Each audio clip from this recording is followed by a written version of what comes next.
The Kashmir file क्रूरता और हैवानियत से लबालब एक कठोर और इंसानियत को शर्मसार करने वाला सच है, जिसे पहले छिपाया गया और अब उसे झूठ साबित करने का लगातार प्रयास किया जा रहा है। सबसे बड़ा दुर्भाग्य यह कि इस सच को झूठ साबित करने का सबसे ज्यादा प्रयास उदारवादी बुद्धिजीवी लोगों द्वारा एक प्रोपेगेंडा के तहत किया जा रहा है, जिससे एक खास वर्ग का ध्रुवीकरण कर सियासी फायदा उठाया जा सके।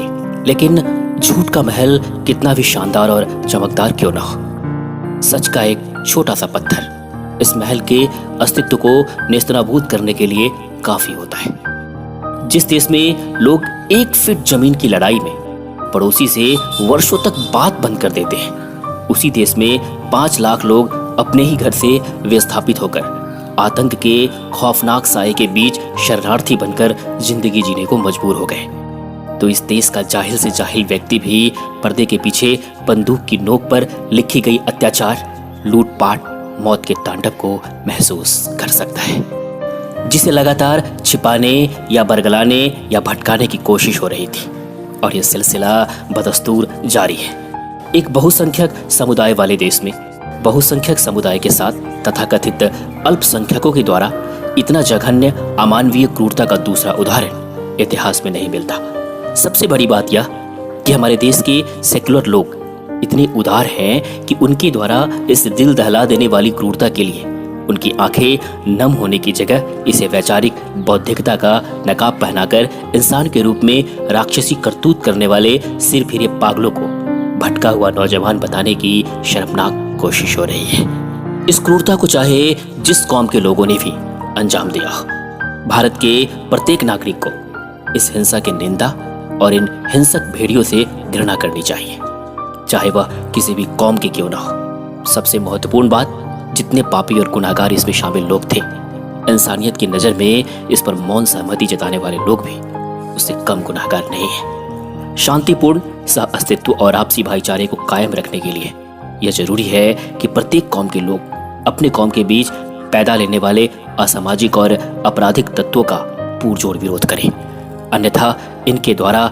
लगाए गए आग की लपटों में निर्दोष लोगों का झुलसना और तड़पना जारी रहेगा और इन सब के बीच मानवीयता और इंसानियत का कत्ल होगा और अंततः हमारा देश भारत कमजोर होगा। इस दुनिया में सबसे कठिन होता है आईने में खुद को देखना, इसलिए हम फिल्टर वाले कैमरे का इस्तेमाल कर अपनी फोटो सोशल मीडिया पर वायरल करते हैं, लेकिन सच्चाई से मुंह फेरना वर्तमान और भविष्य दोनों के लिए खतरनाक होता है।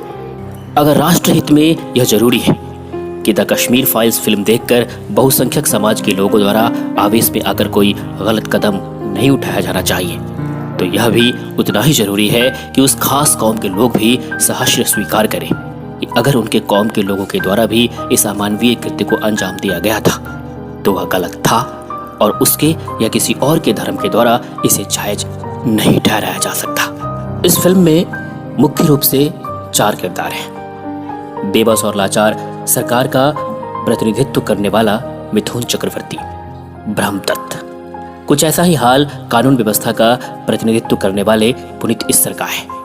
हरिनारायण, पुलिस अफसर, लोकतंत्र का चौथा स्तंभ अतुल श्रीवास्तव, विष्णु, पत्रकार को पोस्टमैन कहकर मजाक उड़ाया गया है।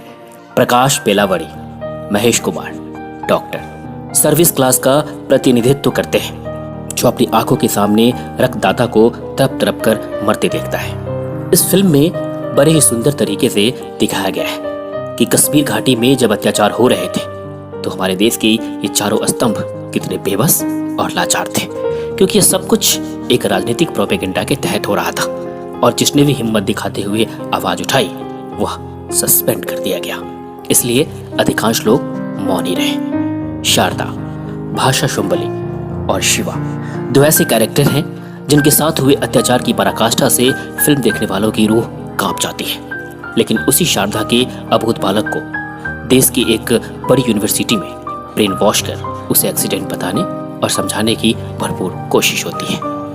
यह फिल्म हमें एहसास कराता है कि एक खास प्रोपेगेंडा के तहत धर्म और इंसानियत वाली शिक्षा का किस प्रकार जबरन हत्या कर दी गई और इन सब के पीछे शतरंज की हर चाल चलने वाले जो लोग हैं वो हैं हमारे राजनेता अब्दुल्ला, हमारा इंटेलिजेंसी पल्लवी जोशी, प्रोफेसर राधिका मेनन और इन सभी के मजबूत गठजोड़ के कारण समाज का युवा और देश का भविष्य दिग्भ्रमित है। अत्याचार के खिलाफ आवाज नहीं उठा पा रहा। दूसरी तरफ हमारे चारों स्तंभ और पुष्कर नाथ यानी अनुपम खेर इस पूरे नैरेटिव की लड़ाई को लड़ रहे हैं, लेकिन सफल नहीं हो पा रहे। लेकिन सवाल है, लड़ क्यों रहे? क्या चीज है जिस पर दोनों ही पक्ष कब्जा करना चाहते हैं?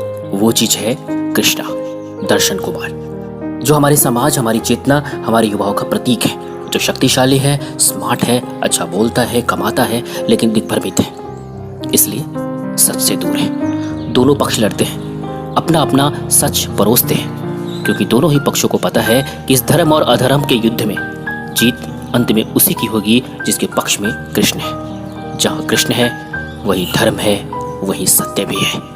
फिर अंत में कृष्णा का 10 मिनट का भाषण दर्शाता है कि समाज के युवाओं को अब सच समझ आ गया है, और जब आप सच के रास्ते पर होते हैं तो आप सही होते हैं। रुकिए, इस बीच में अर्जुन कौन है?